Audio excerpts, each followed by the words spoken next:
इंदौर के मध्य क्षेत्र के रानीपुरा स्थित कोष्टी मोहल्ला वार्ड क्रमांक 60 में सोमवार रात लगभग 9:45 बजे एक बड़ा हादसा हुआ, जब जवार मार्ग पार्किंग के पास स्थित एक 3 मंजिला मकान अचानक भरभरा कर गिर गया। घटना में सेंट्रल कोतवाली थाना क्षेत्र में हुई, जिससे क्षेत्र में हड़कंप मच गया।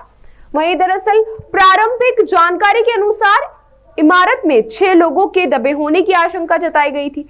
राहत की बात यह रही कि हादसे के वक्त अधिकतर लोग बाहर थे, जिससे एक बड़े नुकसान से बचाव हो गया। वहीं फिर भी कुछ लोग मलबे में दब गए, जिन्हें स्थानीय प्रशासन, पुलिस, फायर ब्रिगेड, एनडीआरएफ और नगर निगम की संयुक्त टीमों द्वारा तत्परता से बाहर निकाला गया।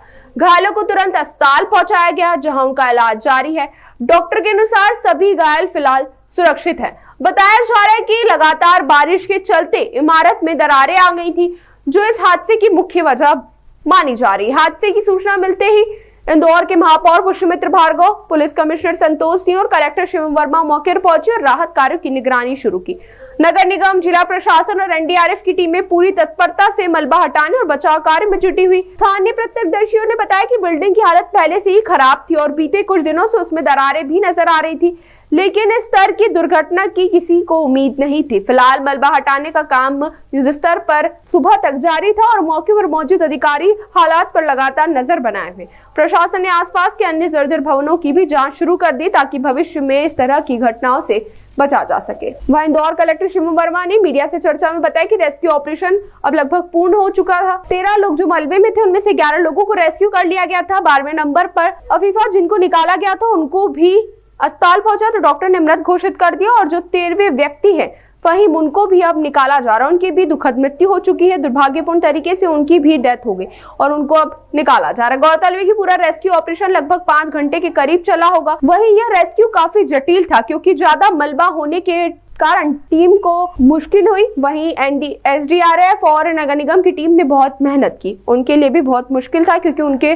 खुद के लिए बहुत रिस्की था, लेकिन पूरे एहतियात रखे गए थे। उन्होंने बहुत साहस के साथ काम किया और 11 लोगों को सफलतापूर्वक रेस्क्यू करके निकाला। देखिए, हम लोग जब हम सिटी में थे और हमें जैसी खबर मिली कि रानीपुर में एक मकान ढह गया और 20-22 लोग जो है परिवार था, वो पूरा परिवार दब गया है, तो हम सभी भागते हुए जब यहाँ आए, हमने देखा उस वक्त तो मोहल्ले के कुछ जो नौजवान साथी थे वो लगे हुए थे।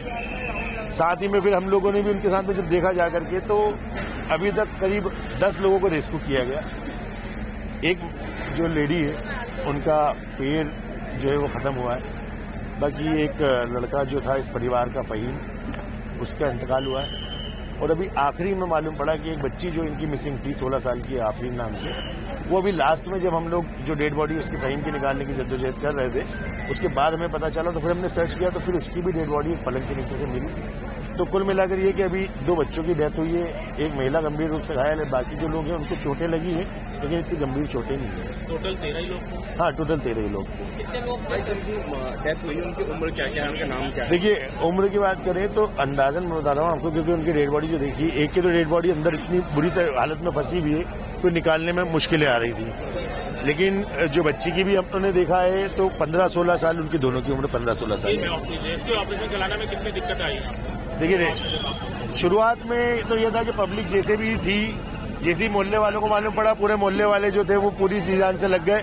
सभी मोहल्ले वालों के साथ में फिर जब प्रशासनिक टीम आई, तो प्रशासनिक टीम ने आने के बाद में कलेक्टर साहब खुद आ गए, कमिश्नर साहब खुद आ गए, निगम से पूरी टीम आ गई और उसका प्रशासन का पर्याप्त साधन थे, प्रशासन का पूरा सपोर्ट रहा। कलेक्टर साहब ने खड़े रह करके खुद सारी चीजों को मुहैया कराई, जो हमें रेस्क्यू में, चाहे वो सब्बल लगे हों, ग्राइंडर लगा हो, कटर लगा हो, तो नगर निगम की टीम ने भी पूरा सहयोग करा। कुल मिलाकर ये कि इंडोर एडमिनिस्ट्रेशन पूरा जो है जी जान से लगा हुआ था मोहल्ले वालों के साथ में, और सभी की मिली जुली कोशिशों से ये हुआ कि 10 लोग जो है वो जिंदा रेस्क्यू हो पाए, 11 लोग। जी, आपका नाम? जी, मेरा नाम ज़ैद पठान। देखिए, रेस्क्यू ऑपरेशन अब लगभग पूर्ण हो चुका है और 13 लोग जो इसमें मलबे में थे, उसमें से 11 लोग को रेस्क्यू करके निकाल लिया गया था।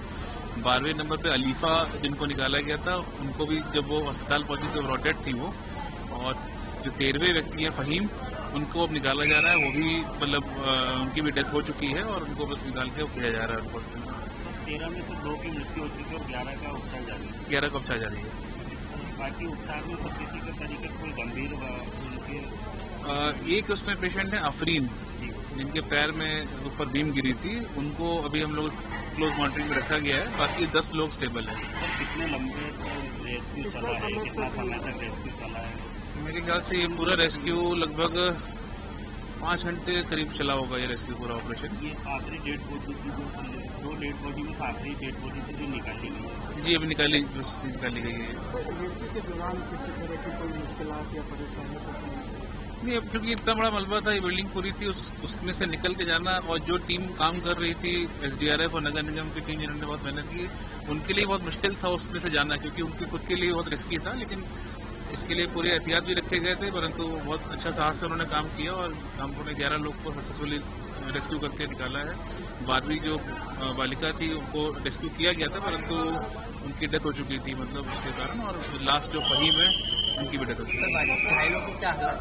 घायलों का उपचार चल रहा है। 10 लोग पूरी तरह स्टेबल हैं। जो अफरीन जिनके पैर के ऊपर बीम गिरा था, उनके पैर में जरूर दिक्कत है, तो उसका उनकी सर्जरी का भी चल रहा है, उसका अपडेट आएगा।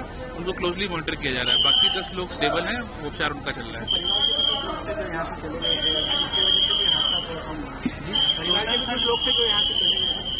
टोटल ये समझ में आता है कि 22 लोग थे, जिसमें से कुछ लोग घर में नहीं थे। हाँ, ऐसा पता चला है कि वो कुछ सदस्य परिवार के वो दूसरी जगह खजराना में जाके चले गए थे, 9 लोग करीब। तो यहाँ पे 13 ही लोग थे उस परिवार के।